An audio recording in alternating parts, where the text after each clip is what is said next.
como as novas normas para a educação à distância impactam na educação profissional do país, na educação superior também, e as lembranças que ficaram no velejador que enfrentou as águas durante as enchentes de maio de 2024. Eu sou Orestes de Andrade Júnior e o Poder RS está no ar.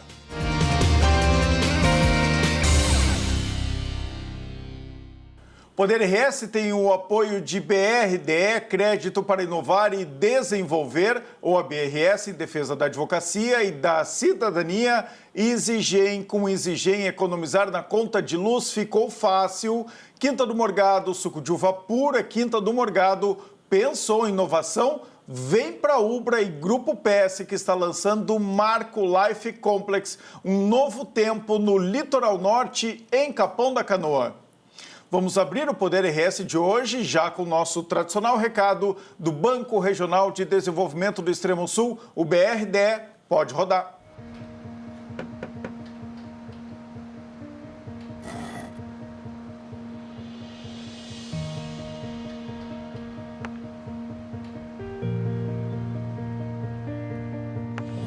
É bom saber que nos momentos que mais precisamos, temos o parceiro certo. Ou mais de um parceiro, né, filhão? BRDE, o banco que está sempre um passo à frente, é o mesmo que está sempre ao seu lado. Olha só, pessoal, o Ministério da Educação estabeleceu novas regras para os cursos de ensino superior na modalidade de educação à distância, o EAD.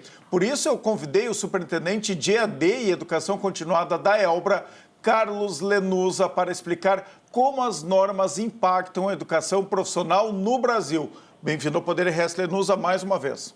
É um prazer estar de volta aqui ao Poder RS. Lembrando que já na última visita alertávamos que vinha aí o novo marco regulatório da educação à distância, né? Combinamos, inclusive, que tu voltaria quando saísse o marco regulatório. Promessa feita, promessa cumprida. Foi publicado ontem à tarde e já estamos aqui debatendo. O que foi publicado, então? Foi publicado o decreto 12.456, que estabelece exatamente o novo marco regulatório da educação à distância, na oferta da educação à distância de graduação no Brasil. Depois de muita discussão, de vários anos, agora está definido o que vem pela frente? Exatamente, depois de idas e vindas numa discussão que começou de uma maneira inadequada, ou seja, sobre a questão de discutir a educação à distância e não qual a educação à distância. E isso me parece que foi vencido, o decreto saiu. Temos pontos positivos, sim, dentro do decreto. Temos pontos que merecem observação, sempre lembrando, isso é que é importante, o nosso aluno, até o aluno da Ubra e também das outras instituições que nos assistem, em nada afeta o aluno já matriculado. Isso é importante falar. O aluno já matriculado em qualquer continua curso, com o seu curso no formato estabelecido. E vai concluir o curso dessa forma. Até concluir seu curso. Quando está que vai preservado. mudar? É para os porque tem uma janela aí de adaptação de 2 anos. O que são esses 2 anos? Aí cabe da liberdade da instituição, dentro do período máximo de 2 anos, de já implantar as mudanças. Eu gostaria até de destacar, se tu me permites, as principais mudanças. Claro. O que o decreto estabelece de forma muito clara? Aquilo que, por exemplo, na Ubra já acontecia. Em muitas instituições sérias e tradicionais já acontecia. Nós tínhamos uma divisão dentro da educação presencial, muito claramente, da educação à distância online e do que nós chamávamos na Ubra de educação à distância híbrida e que passa agora a ser regulada no país como educação semipresencial. E o que muda também? Que é o melhor nome, inclusive, né? Melhor que híbrido é o semipresencial. Inclusive, resgata-se uma época do semipresencial lá da década de 2000, quando surgiu a educação à distância, e depois se discutiu a questão do híbrido. Porque o hibridismo é algo diferente do semipresencial. Bom, a educação presencial está aí. O que muda na educação presencial? Antes, a universidade, a partir de um determinado patamar de autonomia, ou seja, todas aquelas universidades com nota 4 no seu IGC, a partir de nota 4 no seu IGC, poderia utilizar até 40% do ensino presencial em disciplinas online, disciplinas à distância. Disciplinas, não o curso todo, até 40%. Então, era o presencial que poderia ter até 40%, de disciplinas online. De disciplinas online. E mesmo assim era presencial. É presencial. Tá. Hoje caiu para 30%. Então, primeira mudança. Que é adequado também, né? Também, Tem várias disciplinas, são teóricas, não tem por que não fazer online. E não há uma resistência nesse sentido. Tá. E preserva 4 cursos integralmente presenciais. Direito, odontologia, enfermagem e medicina. Aí a primeira controvérsia. E psicologia. E psicologia, 5 cursos. Aí a primeira controvérsia. 4 da saúde, que estão ok. Ok, claro. Mas o direito... O direito foi lobby das OABs aí, a OAB, inclusive, que é a nossa apoiadora aqui do Poder RS. Foi lobby. Eu não digo da OAB-RS, porque eu até não conheço, mas é um forte combate, praticamente. Uma coisa um pouco, no meu ponto de vista, irracional, à medida que existem, sim, condições teóricas de fazer disciplinas online. Claro. Mesmo que num patamar até 30%. Eu sou formado, sou advogado desde 1999. Não vejo nenhum tipo de problema nisso, mas aí vejo um retrocesso. Mas eu acho que ainda cabe um debate. Nessas que são presenciais, a afirmação do governo, e isso é importante, vai se descortinar, não precisa ter pressa, o pessoal até anda me ligando, Leandro, vamos largar uma nota. Não, calma, porque eu acho que vai se descortinar. Porque aí já tem uma interpretação. Não pode, essas tem que ser presencial. Presenciais com 30% de aulas aí online. É que tá, no meu entendimento, não fere os 30%. Claro. Claro que tu não vai dar disciplina prática de medicina, de enfermagem, Claro mas que as não, coisas claro teóricas, que não. no meu entender. Sobre Isso legislação, por precisa clarear. exemplo, sobre ética, né? Tem Ou várias seja, o que eu acho que aí tem um recado. Essas não pode ser semipresencial. Tá. Mas não Essas não podem ser Mas, presencial. Lenusa, não está claro, então, pelo decreto, que essas presenciais podem ter 30% de aulas online? Aí é que está, ele diz 2 coisas, e aí que fica ao se descortinar.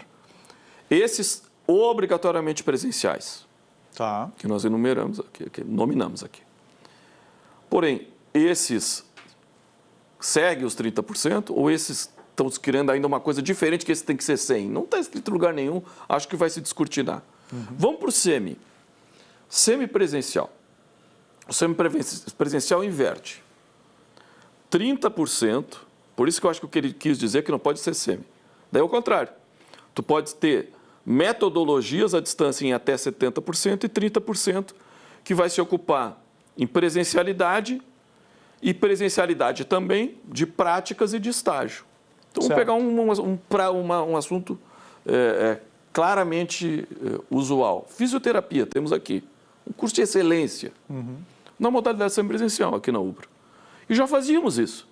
Mas foi importante, porque se tinha gente que não fazia, foi importante regular. Claro. O nosso estágio presencial. A nossa prática presencial. Temos, inclusive, o Hospital Escola e outras redes conveniadas. Já fazíamos. E o que ele fala também, dentro do semipresencial... O que não pode é fisioterapia ser 100% online. EAD. Está totalmente descartado agora. Agora, esse curso, que é semipresencial, aí entra um diferencial, e veja como a UBRA correu na frente. Que mesmo na disciplina EAD, agora o decreto regula o que nós já praticávamos. Porque nós temos uma disciplina, e tu és professor do nosso curso, nós podemos ter uma disciplina que ela é 100% online, que o aluno vai conviver na plataforma de forma assíncrona.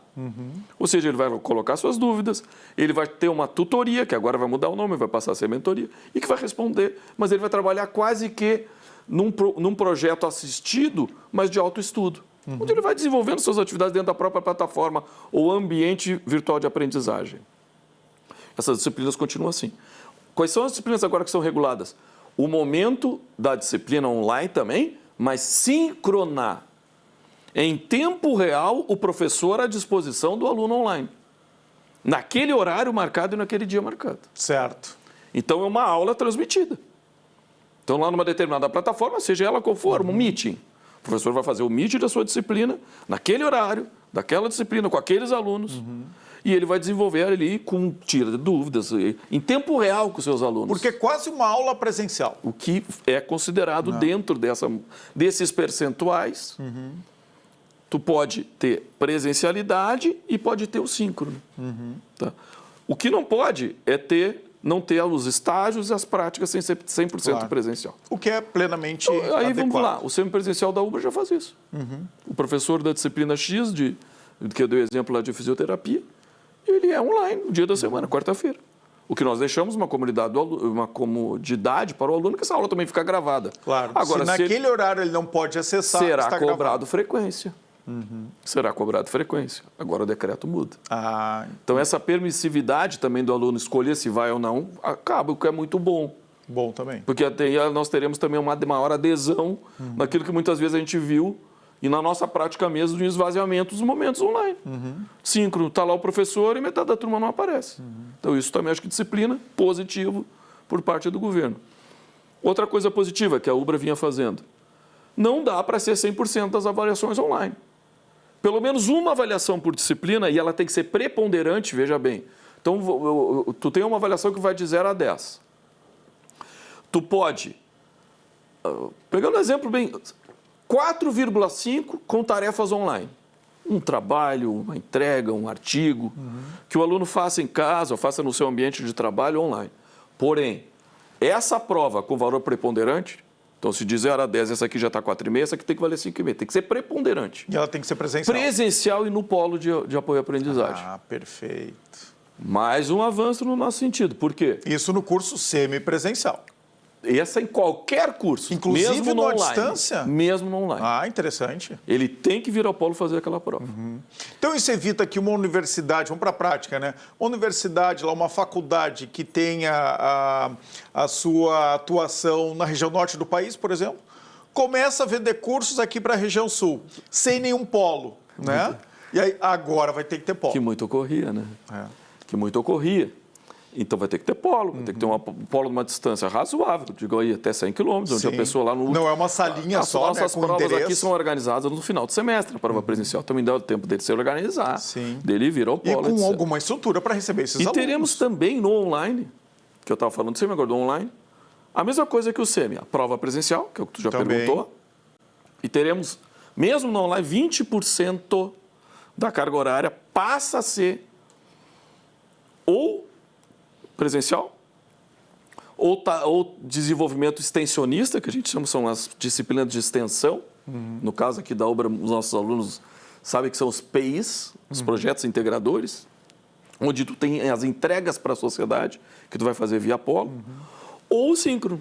Então nós vamos daí sim reformular dentro da grade da UBRA, mas volto a dizer, gente, não afeta cursos em andamento. Claro. Até em 2 anos nós vamos adaptar que parte dessas disciplinas, que hoje são 100% online, serão síncronas. Então, a disciplina lá que o Orestes dá de comunicação, hoje ele é 100% online. Vou pegar esse exemplo. Então, essa disciplina e outras disciplinas, até formar esses 10%, 20%, 10% de projetos de extensão, 10% de disciplinas síncronas. Ela será em tempo real. Então, no universo de 20%. Isso não vejo que afete gravemente. Tem um movimento aí muito forte dos grandes players que mas tinha que ter continuado 100% online, tanta avaliação. Como eu não vejo. Eu acho que essa integração, principalmente em etapas derradeiras do curso, onde precisa ter uma atenção mais especial, daqui a pouco o aluno está fazendo o seu TCC, ou daqui a pouco o aluno está fazendo o seu artigo para entrega, ou está prestes a terminar a universidade, já está logo ali encaminhando para o campo do trabalho, uma maior atenção do professor de forma síncrona, eu acho bem interessante. Claro, precisamos de um tempo para nos adaptar. Claro. Eu acho que aí a matriz de custos também vai precisar ser ajustada.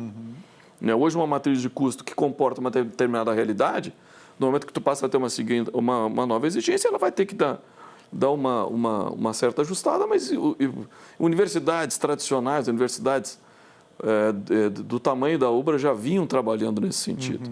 Nós nunca fomos aventurar no mercado. Esses cursos de 9,9, de 59 por mês, primeiro semestre, não nos parece que não seja educação, isso parece até outra coisa. A gente pode olhar, não fecha. Como é que tu vai oferecer? Tem curso de especialização a R$ 59,00 por mês. Imagina, né? De pós-graduação. Então, tu não consegue remunerar um professor adequadamente. E aí o resultado está na qualidade do curso. Eu fiquei com uma dúvida sobre esses cursos obrigatórios presenciais. Por que não entrou, por exemplo, engenharia e arquitetura? Porque eles podem ser semi. Eles são no SEMI. Pode ser SEMI. Vamos pegar um exemplo nosso Mas não aqui. podem ser totalmente EAD? De jeito nenhum. E o SEMI, além dele ter uma carga horária pesada do síncrona, ou seja, aquele professor em tempo real dando aula, ele tem o laboratório de práticas, 100% presencial, não é parte. Mas o Lenusa gostaria também de usar, e hoje é muito moderno, o laboratório virtual de aprendizagem. Tem laboratórios muito modernos nesse sentido. Pode usar, mas não é excludente o uso, ou seja, não substitui, falando de forma mais clara. Eu uso o laboratório virtual, pode usar também, mas o laboratório de prática presencial com a presença do professor especialista da disciplina. Então, o nosso exemplo aqui. Os nossos alunos, é claro que daí depende do período que esse laboratório existe. O nosso aluno de automotiva, engenharia automotiva, temos semipresencial. A partir do 4º semestre, ele já tem que vir para o laboratório, de alguma unidade Ubra. Ele tem que vir para o laboratório. Nos primeiros anos ele aprendeu a teoria, depois vem para a prática. Até nesses primeiros anos que ele aprende a teoria, pode ter o laboratório virtual. Claro. Mas a partir do momento que exige a presença física no laboratório, ele vai ter a prática. Então, para a universidade, que estava preparada e tinha qualidade já como um elemento, tem tradição, né? Vai crescer, a UBRA vai crescer. Claro. Isso aposto. A UBRA vai crescer. Nós temos 13 unidades espalhadas pelo Brasil, aptas agora a receber alunos do semipresencial. Só que nós estávamos, até por conta de um decreto que suspendiam a abertura de novos cursos e novos polos, até que saísse o marco regulatório. Então, se puder dar spoiler, vou dar alguns. Por favor. Teremos novos polos da UBRA espalhados pelo Brasil? Teremos novos polos da UBRA espalhados pelo Brasil e teremos fortemente nas unidades UBRA ou polos próximos a unidades UBRA um crescimento no semipresencial. Vem aí biomedicina, vem aí nutrição, vem aí farmácia. Teremos cursos com a excelência da qualidade que já temos em fisioterapia, também em outros campos, né? Em medicina. Outros campos, odonto e medicina não porque foram vetados, mas em outros campos que cabe a semipresencialidade. Perfeito. Então, que acho que é o futuro, né? Realmente, tirando esses 5 cursos aqui, né, que foram separados, fora o direito, né, que tu como advogado tem todo o direito, né, de contestar. Eu, como quase um advogado, fiz só metade do curso, né, e tenho vários amigos advogados. Esse é uma parte, né, e acho que funcionou sim muito bem o lobby da OAB e acho que é para o bem da profissão, certo? Podemos deixar um pouco para o futuro. Mas esses outros, o futuro para mim da educação é esse, é o semipresencial. E que bom, né, Lenus, que agora está regulamentado, porque aí dá segurança para as universidades de investir. E segurança para o aluno também, de que o mercado vai reconhecer aquele produto. Porque tinha muita ameaça, principalmente dos órgãos de profissionais, dos conselhos profissionais, melhor dizendo. Isso. Olha, não vai fazer esse curso porque em nenhum lugar diz que existe o semipresencial. Eu só vou aceitar, eu só vou fazer tua carteirinha para te exercer tua função se fosse isso, se fosse aquilo. Então eles faziam numa situação de desconforto, para dizer o mínimo, de desconforto. Hoje não, vamos parar de se meter nisso. Está regulado, vai ser de excelência. Aí vamos regular quem é bom e quem é ruim. Claro. Aí o mercado regula, o aluno pode decidir, né? Então, algumas universidades vão ter uma carga maior no semipresencial. Exato. Pode escolher também, né? Aí a qualidade dos laboratórios, da infraestrutura, e aí cada aluno vai poder escolher qual curso fica melhor. O exemplo nosso de fisioterapia, a lei agora está regulando 30%. Se nós pegarmos aquilo que é regulado de práticas profissionais obrigatórias, prática no hospital, prática no paciente, prática, etc. Mais do que a gente dá síncrono, eu já estou em 40%, eu estou maior do que a legislação, que está exigindo 30%. Então, o 30% é o piso. É o mínimo, é o mínimo. É o piso. Até porque a UBRA quer formar bons profissionais. Cada instituição de ensino vai ter que preservar a questão da qualidade. Um exemplo nosso aqui do curso de jornalismo, né, que nos últimos anos ele ficou totalmente EAD. O estágio não tem obrigatoriedade de ser presencial. Agora a gente viu neste semestre vários alunos pedindo para vir no presencial. Então a gente tem vários estagiários aqui na rádio e na TV porque eles fazem questão de estar no presencial. E o aprendizado é outro. E um bom retorno para a ti, Lenusa, que sempre cuidou dessa parte aqui. Os alunos que a gente recebeu como estagiários aqui no Multi-RS e na Rádio Mix, todos de aulas, né, à distância, vieram com muito boa qualidade, viu? Eu quero contratar todos que estão aqui. Muito boa qualidade. Bom, né? Saber esse feedback. E aí conseguem agora exercer na prática. E aí tem outra visão da profissão. né? Não, e também saber, e eu acho que aí vem o olhar do bom gestor educacional, finalizando aí o nosso tempo, mas o olhar do bom gestor educacional é de saber também conversar com a empresa, com a agência, no caso, com a TV, com o rádio, com os órgãos de comunicação, no caso do jornalismo, mas com a empresa, com a indústria, no caso da engenharia. Claro. Né? Porque nós vamos ter que também ter o bisturi bem afiado no sentido, o que é... Olha, Lenusa, esse aqui, cara, bota síncrono, não bota o EAD. Porque esse cara, quando vem aqui para a minha fábrica, está tendo deficiência. Sim. Então nós precisamos ouvir, não é também sair da cabeça do Lenusa ou do coordenador, por mais eficiente, competente que seja o coordenador, que senta comigo. O que eu tenho dito é isso, gente, vem cá, vocês já conversaram com o outro lado? Tu tem a percepção de que seria melhor essas disciplinas serem síncronas, essas serem presenciais, com práticas, mas vocês também têm que olhar o outro lado. Claro. Tem que olhar quem está contratando, se daqui a pouco, não, isso aqui, cara, isso aqui tem tranquilidade de te fazer online, mas muda, essa aqui eu preciso que tu faça a prática. Porque o equipamento está atualizando, porque ele vai ter já um novo cenário, né? Olha aí a inteligência artificial, né? Batendo a porta. Muda completamente outro spoiler tudo. também, vamos vir fortemente na formação semipresencial no campo da TI. Então, eu acredito que... está montando o maior data center aqui do Rio Grande do Sul, né? Para se preparar, inclusive focado em inteligência artificial. Focado na própria inteligência artificial. Deu 20 minutos nossa entrevista. Posso pedir uma prorrogação aqui de 5 minutos? Pode. Porque tu falou que tem vários pontos a observar. Alguns pontos um tanto negativos, eu queria que tu comentasse eles. Alguns pontos que eu vejo a observar é alguma interferência indevida quando diz respeito aos aspectos pedagógicos. E eu vou puxar bravos até para o meu assado. Eu até estava fazendo assim, mas eu não acho legal entrar na autonomia pedagógica da instituição por decreto. Essa questão mesmo de preponderância da prova. Eu acho que é muito importante ter uma prova presencial. Mas quando tu diz assim, tem que ser preponderante e tem que ser descritiva, um aluno final do curso de Direito Penal, muitas vezes ele fazendo um júri simulado e não uma prova escrita com os pontinhos, ele pode ter muito melhor função formativa se ele for melhor naquele júri simulado. Claro, a avaliação vai ser melhor. Daí o governo diz assim, não, aquele júri simulado tu pode botar até 4,5. Aqui tu vai botar 5,5 numa provinha escrita, porque essa prova etc. particular ela tem que ser descritiva. Então eu acho que já é uma ingerência. É um excesso. É excesso, né? Como também até ele porque diz assim, tem as diferenças regionais no Brasil. Isso, como ele diz assim, a partir desse profissional que vai atuar aqui, eu estou nomeando agora como mentor com essas e essas atividades.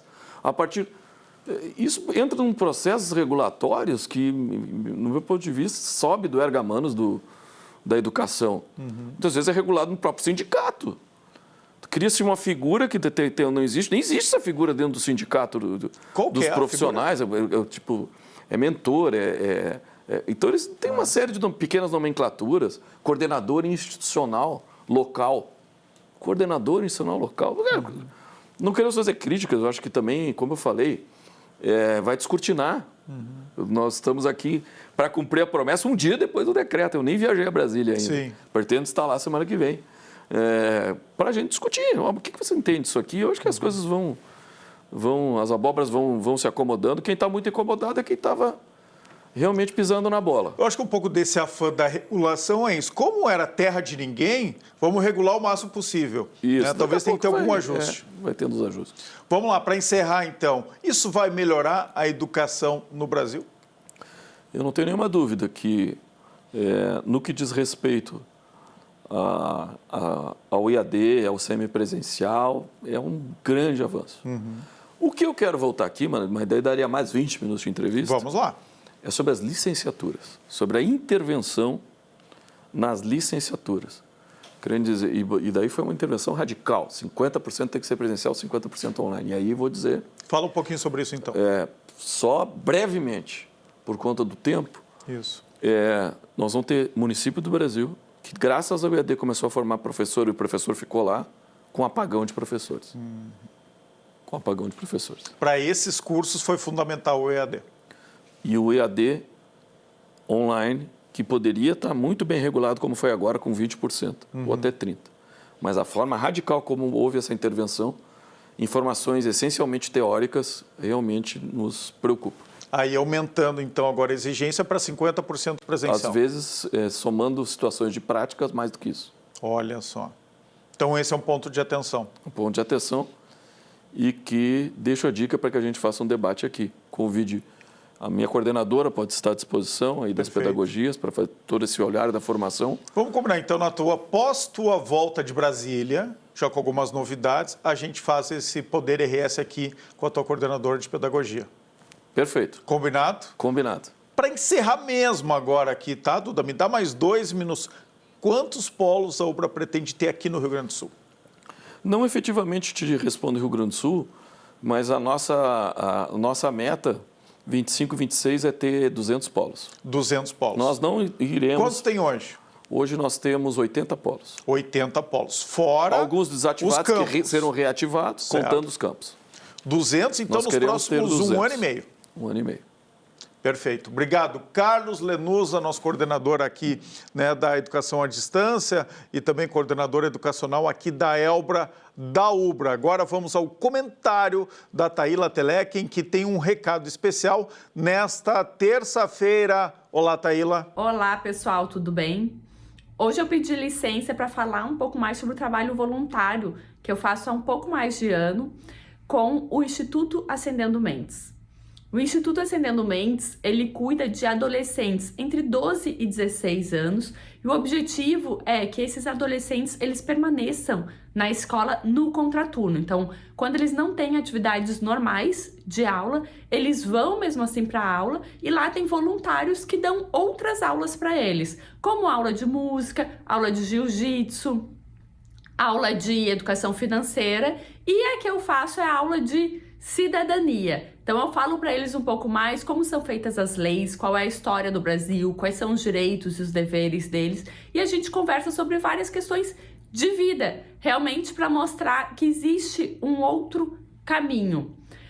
Então o objetivo desse instituto é tanto ajudar esses adolescentes quanto as suas famílias também, porque lá a gente dá a alimentação para eles, assim como também cesta básica para as famílias e a própria qualificação e profissionalização das suas mães, ajudando assim toda a renda familiar desses adolescentes. E para que o Instituto seja mantido, a gente precisa muito da ajuda de vocês. É por isso que a gente vai fazer um jantar beneficente agora no dia 22 de maio, às 19 horas, na Casa NTX, aqui em Porto Alegre. E a gente conta muito com a ajuda de vocês para que a gente consiga manter as atividades do Instituto, ajudando tanto esses jovens quanto também todas as suas famílias a realmente mudar de vida. A principal bandeira do Instituto é despertar os talentos desses jovens, né? Para que eles consigam realmente mudar de vida e assim ajudar toda a sua família. Então, conto muito com a ajuda de vocês e agradeço desde já. Quem quiser conhecer um pouco mais é @acendendo-mentes. Obrigada. A Taíla Telequem falou no nosso espaço de opinião com o apoio de Chavin, o melhor restaurante peruano de Porto Alegre. Faça sua reserva pelo WhatsApp 51 99141 6948 ou pelo Instagram @chavin.poa. O melhor restaurante peruano de Porto Alegre é o Chavin, ali na Anita Garibaldi, na descida da Anitta. Não perde. Olha só, pessoal, começou hoje em Bento Gonçalves a 10ª edição da FIEMA Brasil, uma das principais feiras de negócios voltadas à tecnologia e ao meio ambiente. E o Banco Regional de Desenvolvimento do Extremo Sul, BRDE, marca presença com uma meta clara: ampliar as parcerias em projetos de transição energética. Com foco em fontes renováveis e inovação, o BRDE vem intensificando os financiamentos no setor. Só em 2024 foram mais de 300 milhões de reais investidos no Rio Grande do Sul em iniciativas como pequenas hidrelétricas, usinas fotovoltaicas e eficiência energética. A FIEMA Brasil segue até quinta-feira, dia 22, no Parque de Exposições, no Fundaparque, em Bento Gonçalves. E o BRDE, além de patrocinador oficial, segue como um dos principais agentes agentes de fomento à economia verde e à inovação no sul do país. O Poder RS faz um brevíssimo intervalo para quem? Para a BRDE, Crédito para Inovar e Desenvolver, e também para o ABRS em Defesa da Advocacia e da Cidadania. Já voltamos.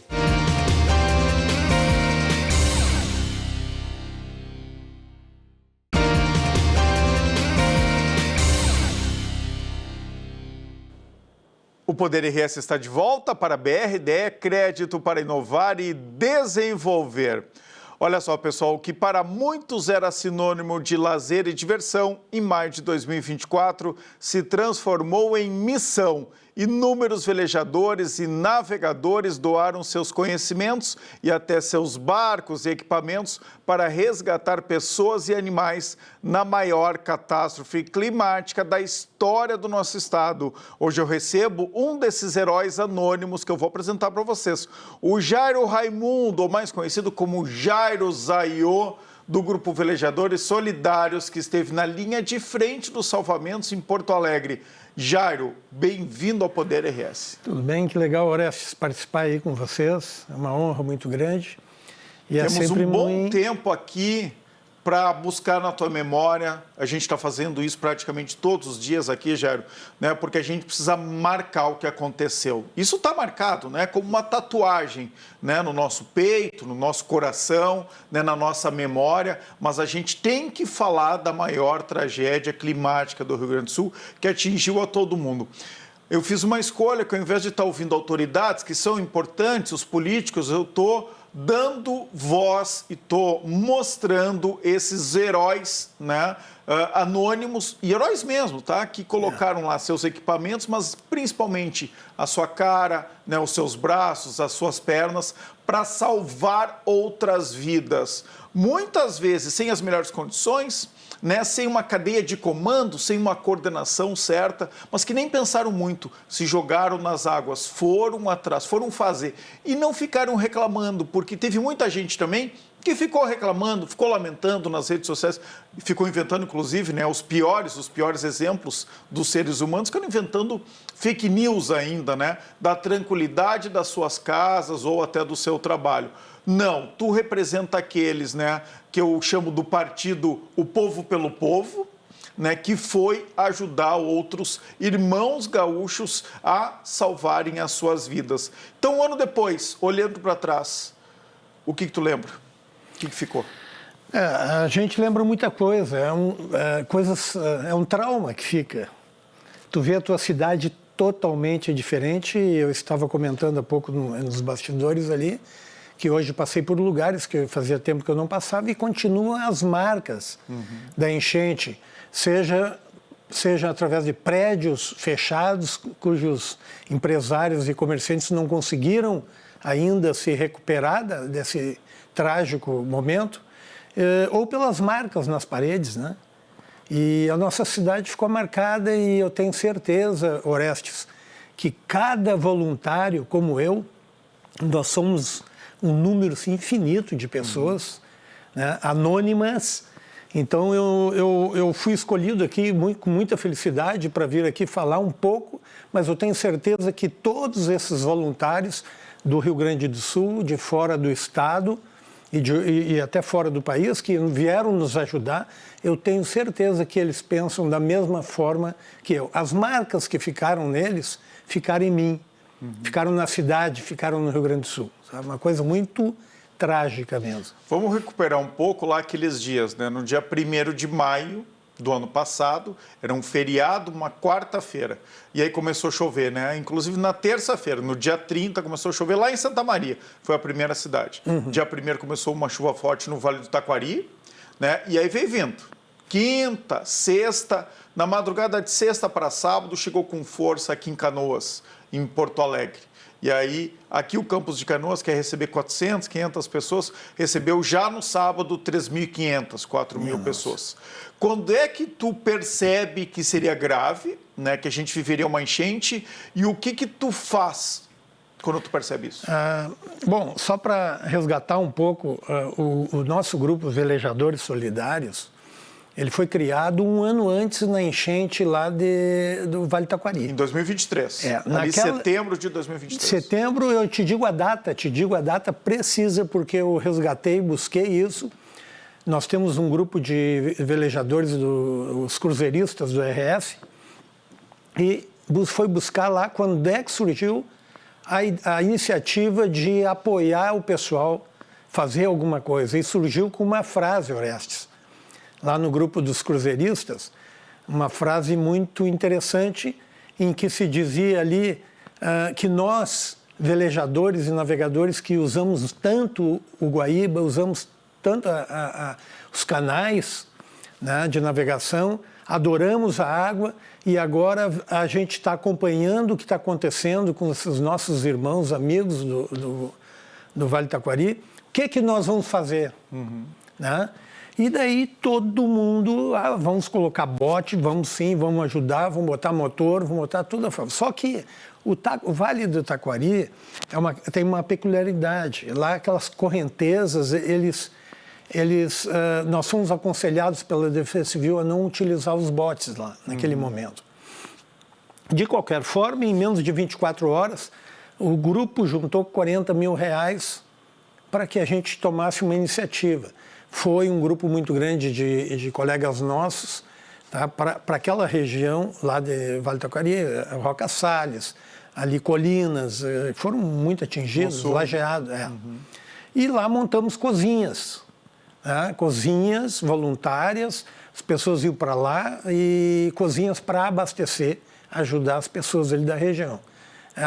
Essas comidas chegavam através de jipeiros, de pessoal de jet ski, e aí iam atendendo aquele pessoal. Mas daí lá no sábado, tá? Agora tu me lembraste, que eu não lembrava que era um sábado, realmente. No sábado, eu olhei no grupo e tinha um colega dizendo assim, vou pegar o meu bote e vou lá para o aeroporto. Sabe? Eu acho que sábado à tarde, sabe? Por aí. Daí que nós começamos a nos dar conta que a coisa já estava em Porto Alegre. Sim, tem que pegar um bote para ir para o aeroporto, imagina onde é que estava a água. Ele pegou o bote, botou em cima do carro, largou lá e estava circulando, tirando as pessoas de dentro do aeroporto, de dentro ali da rodoviária. Ali em volta, rodoviária, nas proximidades da arena, ali muita gente. Foi muito difícil naquela oportunidade, mais tarde, os dois... Ali foi o ápice, né? Foi. Sábado foi o dia 4, onde o Guaíba atingiu a maior altura. Só que eu acredito que aquela região ali próximo ao aeroporto, muitas pessoas ficaram presas ali dentro dos hotéis, na periferia. Mas nós velejadores já estávamos mais ou menos, não foi uma coisa assim de sair cada um para um lado. A gente começou a se organizar a partir dali. Fulano, vamos lá para o Yacht Clube Guaíba, vamos montar um QG, e daí foi todo mundo perguntando onde é que tinha pontos de auxílio, que daí era ali o gasômetro, foi depois importantíssimo ali Pontal, e o Yacht Clube Guaíba, ali na Zona Sul. Né? Por quê? Porque eram locais mais próximos para atender a região das ilhas, atender a região de Guaíba e de Eldorado do Sul. Claro. Bem na frente. Era o ponto central, né? Era o ponto... E na zona norte aqui da cidade, de Porto Alegre, não tinha nenhum local, né, onde as pessoas pudessem chegar. Ali começou a ficar muito crítica a situação, e o pessoal montou um QG. Tudo que eu digo montar é assim, chega lá e vai, né, cada um do seu jeito. Depois vão se organizando. As lideranças, naturalmente, vão se formando. Isso. Né? Então... ali na Cairu, no viaduto da Cairu. Por que o viaduto da Cairu? Porque o viaduto da Cairu era um elo importante de acesso ao Humaitá. O Humaitá estava com 3 metros de altura de água. E o gasômetro, o Pontal era muito longe, né? O Pontal não podia chegar ali, né? Não tem como, né? Então nós nos distribuímos, os velejadores, tinha gente ali na rodoviária, que eu estive pessoalmente ali próximo à rodoviária, ali embaixo do viaduto da Conceição tinha quase 2 metros de água. Né? E ali as coisas foram acontecendo. O aeroporto, nós tínhamos uma forma assim preparada, mesmo dentro da nossa organização, a coisa não era muito organizada, mas era, né? Porque nós tínhamos pessoas que cuidavam dos contatos externos e passavam para as equipes os locais onde elas deveriam atender. Claro. Depois a gente se deu conta que isso não é funcional. Por quê? Me passa o WhatsApp, uma pessoa, pega o fulano que está lá na rua tal. Tu não pode perder tempo de pegar um fulano, porque no caminho vai ter muito mais gente para tu pegar. Claro. Então a gente nunca conseguia chegar no destino. É melhor por área, né? É por área. Tem que estabelecer por área. Então são coisas que naturalmente todos o pessoal que fazia... Os voluntários, né? E é coisa que a gente aprende na prática, né? Aprende. Agora é muito fácil falar que um ano depois, né? Não, sai fazendo. Não, sai fazendo. Vai buscar o fulano e vai resgatando tanta gente que não chega lá. No caminho não consegue chegar lá. Então nós convivemos com tudo isso muito triste, né? Nós temos situações e exemplos assim de coisas tristes. Me conta mesmo. o que foi assim mais dramático que tu enxergou, Jair. A gente viu muita coisa dramática, sabe? Antes, durante e depois. Tá? Um drama maior é assim, o desespero das pessoas não quererem, por exemplo, na região do Moitá, estava acontecendo muito assalto. As pessoas não só assaltavam as casas, como assaltavam pessoal de jet ski. Poucos casos aqui, mais aqui em Canoas, que aconteceu, muitos casos desses. Né? A ponto de a gente dizer para o pessoal, está anoitecendo, não fica mais ninguém aí, sai todo mundo daí, que era um terror. Quer dizer, as pessoas não queriam sair de casa, tinham medo de deixar suas casas. Né? E tu pedir, implorar e quase pegar a força, mas tu não pode. E teve muito isso mesmo? Teve assim, assalto de pontos dentro que da água? Teve muito assalto. A gente ficou sabendo, assim, Orestes, só para tu saberes, essa região nossa de Porto Alegre, ali, o Humaitá, foi a região mais complicada para a gente trabalhar, tanto é que a polícia acompanhava o pessoal de resgate. Outra região muito complicada foi Sanssouci, do outro lado. É incrível, mas as pessoas se aproveitam do caos para inúmeras coisas. Para tirar vantagens. Tudo. Para tirar vantagens. Infelizmente é isso aí. E daí tu vê, assim, as pessoas, tudo nos toca. No momento do resgate, tu conhece pessoas falando com outros sotaques, falando até outro idioma, e tu não tem tempo de parar e conversar, de pegar telefone, WhatsApp, para conversar. Teve muita gente que veio de fora do estado, não foram só gaúchos, muita né? gente, muita gente. Principalmente, né, velejadores, né, com experiência. Velejadores, e veio pescadores do Paraná, veio pescador, aquele pessoal da Ilha das Peças, tem uma equipe muito grande de lá, porque eu os conhecia, né? E eles faziam contato. O caramelo que está aqui na UPRA, né, o cavalo que ficou 4 dias em cima de um telhado, ele foi resgatado por uma equipe de socorristas que veio do interior de São Paulo. Bom, São Paulo foi fantástico. O Estado de São Paulo nos enviou, na época, força policial da GCM, da Polícia Civil, veio bombeiros civis. Viaturas, tudo. Depois as bombas para tirar essa água da cidade. E assim, depois da enchente, que eles nos ajudaram muito, tem o subsídio, o abastecimento a esse pessoal para retornar para as casas. Né? E nisso tudo, essas forças policiais estiveram ali nos ajudando. Né? Uma coisa muito legal. A gente depois pegou um certo temor de entrar em algumas áreas convulsionadas, entrar para ajudar. E a um certo tempo, pouco tempo depois, quando eu falo em tempo depois, são horas, tá? A gente se deu conta que, por exemplo, lá na área tal do tráfico, os traficantes tinham interesse que a gente entrava. Então, tu não precisava entrar protegido. Tu estava protegido pela tua causa, pela tua intenção.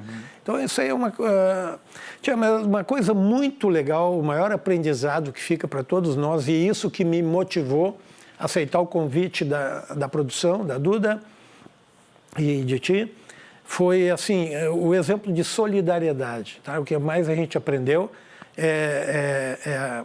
os anônimos, a solidariedade, as pessoas. A gente chegava à noite na volta do trabalho na água, quando vê tinha muita gurizada, muitos jovens assim, chegava com um sanduíche para ti, chegava com um cafezinho, daí tu ia pegar o teu barco para botar em cima do carro para tirar. Eles disseram, não, falei, pessoal, vamos lá. Deixa quando tu vê, tá tudo arrumadinho, sabe? E isso aí não foi só na Cairu que aconteceu, foram em todos os pontos que a gente trabalhou, aconteceu isso aí. Tu tem encontrado, né, muitos desses voluntários aí depois de tudo que aconteceu, já?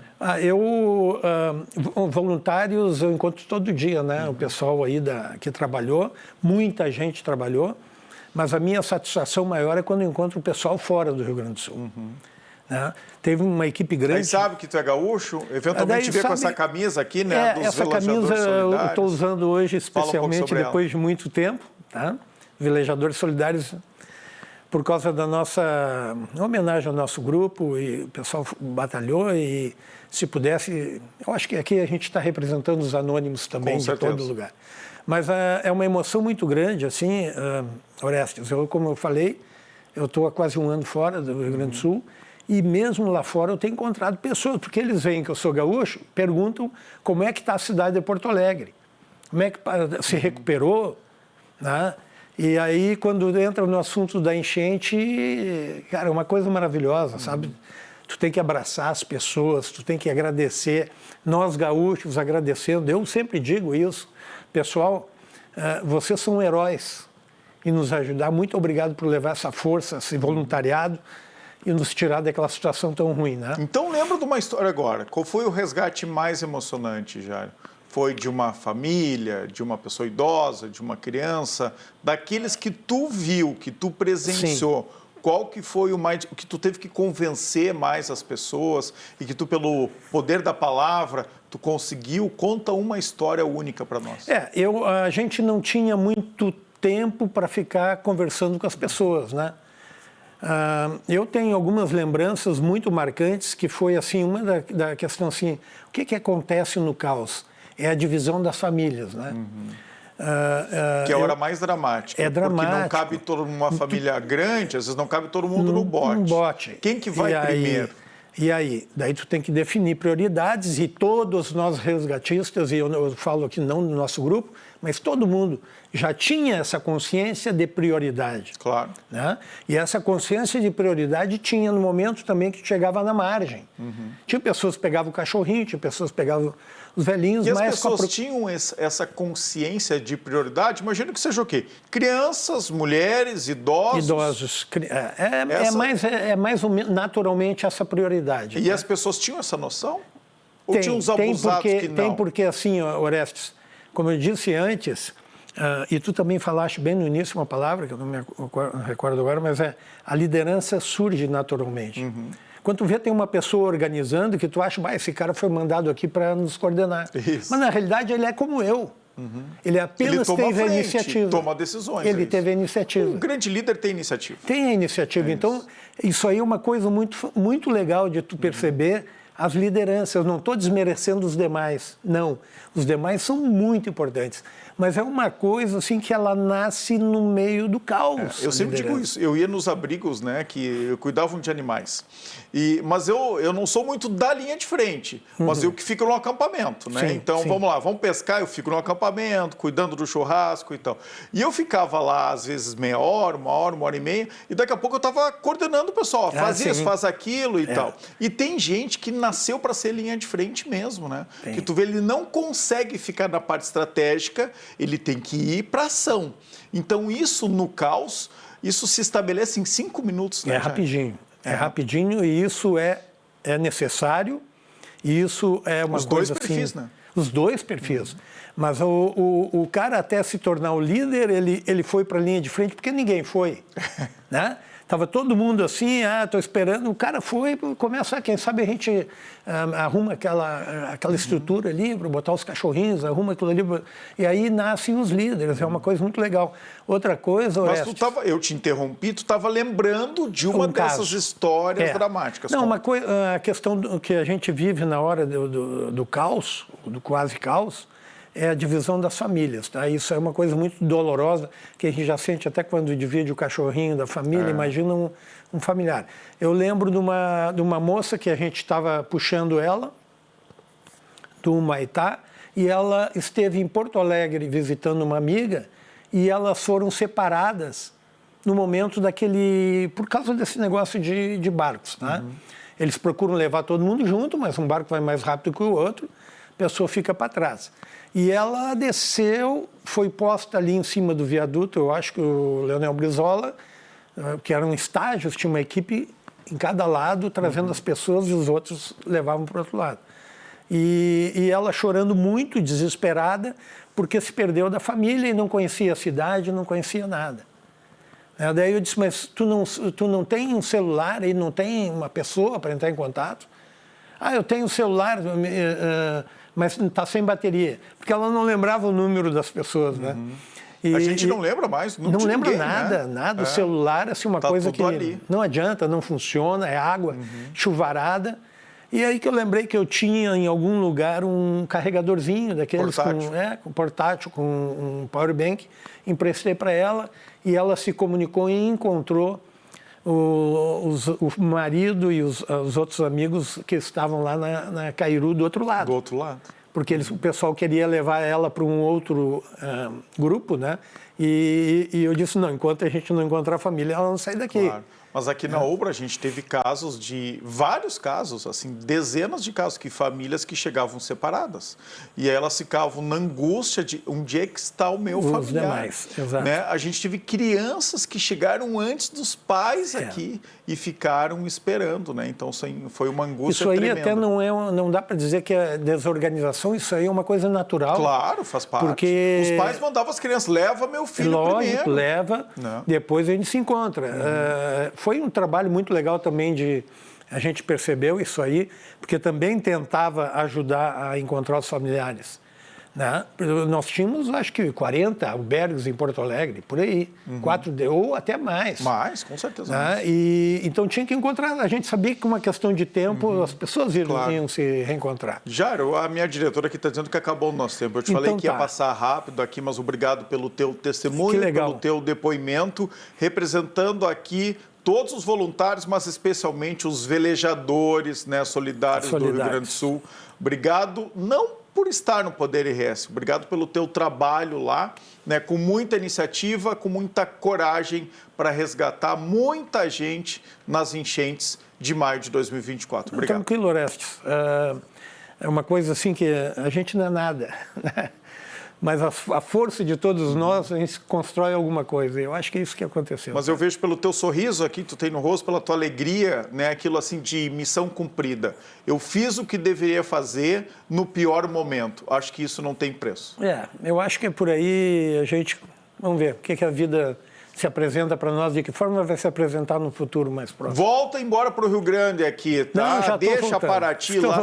Para quem para o Paraíso? Depois disso, quem para o Paraíso? Não deixa Paraty e volta para o Rio Grande. Eu acho que foi mais para dar também uma... também é necessário, né, Jair? Mudou tudo. Mudou tudo na vida da gente, mudou na vida da cidade e não adianta. Tem algum pesadelo recorrente sobre isso? Não, pesadelos não. Eu tenho lembranças, né? Boas e não tão boas. Mas... Então tá tranquilo, porque a mente ficou livre. Sim, né? sim. É isso mas a gente guarda a gente guarda as coisas, mas é isso que nos motiva. Obrigado. Jairo Zaiô. Procura lá no Instagram, né? @JairoZaiô. Esse é o teu Instagram. Ali no Instagram né? Nós não podíamos fazer muita foto, mas eu tenho depois. O Zaiô é o meu apelido de infância e o nome do meu barco. Perfeito. Olha só, pessoal, o Grupo PS apresenta o Marco Life Business Center dentro do complexo integrativo que possui 6 empreendimentos totalmente conectados. Um projeto que reúne offices e consultórios no endereço mais desejado de Capão da Canoa, junto ao acesso à cidade, em meio a um eixo de comércio, saúde, educação e serviços. Uma torre moderna e inovadora, pensada para a comodidade de profissionais e seus clientes. São 249 unidades modulares de 36 a 824 metros quadrados, que fazem do Marco Business Center o empreendimento comercial mais imponente da cidade. totalmente conectado às facilidades do mall, à conveniência do maior estacionamento rotativo do litoral, com 699 vagas e ao hospital mais completo da região. Esse é o Marco Business Center, um novo capítulo para o litoral, um marco para Capão da Canoa. Não fique de fora desse sucesso. Procure agora o seu corretor. Olha só, pessoal, a Petrobras e o Instituto Federal do Rio Grande do Sul, campus de Canoas, estão promovendo cursos de qualificação profissional para moradores de Canoas e Esteio. O programa Autonomia e Renda Petrobras está com 100 vagas abertas e Bolsa Auxílio, que podem chegar a R$ 858. As inscrições podem ser realizadas até o dia 30 de maio, agora, pelo site do projeto. Acesse autonomiarenda.com.br para mais informações. Não perde essa oportunidade. Os casos confirmados, pessoal, de gripe aviária causaram a interrupção de relações comerciais do Rio Grande do Sul com outros estados e países. A repórter Maria Eduarda Rocha tem as informações. No Rio Grande do Sul, a gripe aviária já atinge animais de 2 municípios. Montenegro, onde foi confirmado o primeiro foco em uma granja, e em Sapucaia do Sul, no conhecido zoológico da cidade, onde cisnes morreram. Nessa segunda-feira, Santa Catarina proibiu a entrada de aves vivas e ovos férteis de 12 municípios gaúchos. O governo do estado do Rio Grande do Sul está reforçando as ações de educação sanitárias. Uma das medidas adotadas é em Montenegro, com o alinhamento dos policiais da patrulha ambiental da Brigada Militar, que estão auxiliando nos trabalhos de combate ao foco. Nos próximos dias, essas ações devem ser estendidas para as escolas e instituições de saúde. A gripe aviária é uma doença viral que afeta aves, mas também pode infectar mamíferos, inclusive os humanos. A transmissão acontece pelo contato com aves doentes, pela água ou pelos materiais contaminados.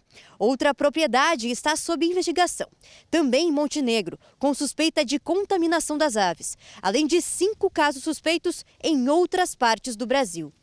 Poder RS de hoje fica por aqui. Em nome de BRDE, crédito para inovar e desenvolver. Tenham todos uma boa noite e fiquem bem.